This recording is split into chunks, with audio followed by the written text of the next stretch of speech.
À Djougou, dans la Donga, Halia Mafitiki a bénéficié des kits de Rescue and Hope et en fait bon usage. Rescue and Hope m'a donné make-up et vernis et pelage. Oui, j'ai commencé par travailler.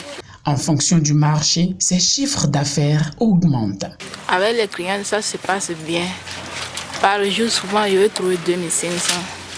Si c'est semaine, s'il y a travail, je vais trouver au moins 6000, 7000 comme ça. La deuxième, Shakira Awolu, apprentie coiffure. Je suis en apprentissage à Djougou, chez Divine Coiffure. Rescue and Hope m'a aidé pour payer le contrat. Donc, dans le contrat là, je suis en train de bénéficier beaucoup de choses. Par la grâce de Dieu, je vais finir mon apprentissage. Sa version est confirmée par sa patronne. Oui, elle a payé le contrat, mais j'ai pris ça par l'ONG et le contrat de Shakira. Elle vient tous les jours. Elle travaille bien, elle connaît son travail déjà. Bientôt, elle sera libérée et elle va ouvrir son atelier. Donc, c'est ce côté le travail, c'est déjà bon. Mieux, elle apprécie cette bonne œuvre de Rescue and Hope. Vraiment, ce que l'ONG l'a fait, c'est merveilleux, vraiment. Sinon, c'était difficile. Comment elle va faire pour payer le contrat, c'était difficile. Ok, elle devait aller à l'examen. Vraiment, par la grâce de l'ONG, là, vraiment, elle s'est en sortie. Ça a marché, mais bientôt, elle va finir prendre son diplôme.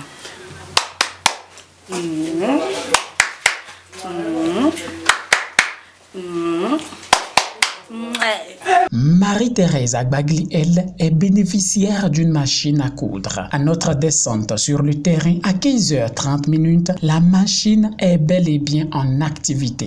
J'ai commencé par utiliser cette machine depuis. Son patron décerne un satisfecit à l'ONG. Nous allons dire un grand merci à l'ONG parce que, bon, pour l'ONG est en train d'aider Marie-Thérèse. Mais je peux dire, en aidant Marie-Thérèse, l'ONG est en train de m'aider aussi, moi le patron. Parce que moi-même, avant d'ouvrir mon atelier, j'avais quelques machines. Mais il s'est fait que je me suis retrouvé avec un grand nombre d'apprentis où les machines étaient insuffisantes pour moi pour faire le travail. Donc, je dois trier. Et il y avait la concurrence avec les apprentis. Les apprentis, il n'y a pas de machine. L'autre veut travailler, l'autre veut travailler.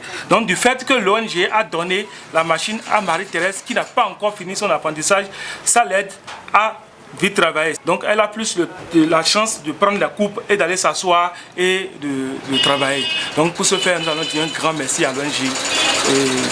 On aimerait que ça continue comme ça. Tous, ils restent unanimes sur la visée du projet, leur autonomisation.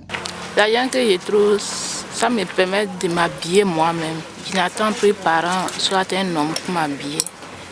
Avec la machine, je suis en train de devenir petitement une femme indépendante, puisque je suis en avance sur mes collègues qui n'ont pas de machine aussi. La machine doit pouvoir la rendre autonome. Et c'est une bonne marque. C'est pas une mauvaise marque. Ça va la rendre autonome. La seule chose qui reste, c'est à nous et à Marie-Thérèse de bien entretenir cette machine. Le Corrigal, au terme du suivi circonscrit. Aujourd'hui, nous avons parcouru les filles bénéficiaires en activité génératrice de revenus et aussi en insertion professionnelle.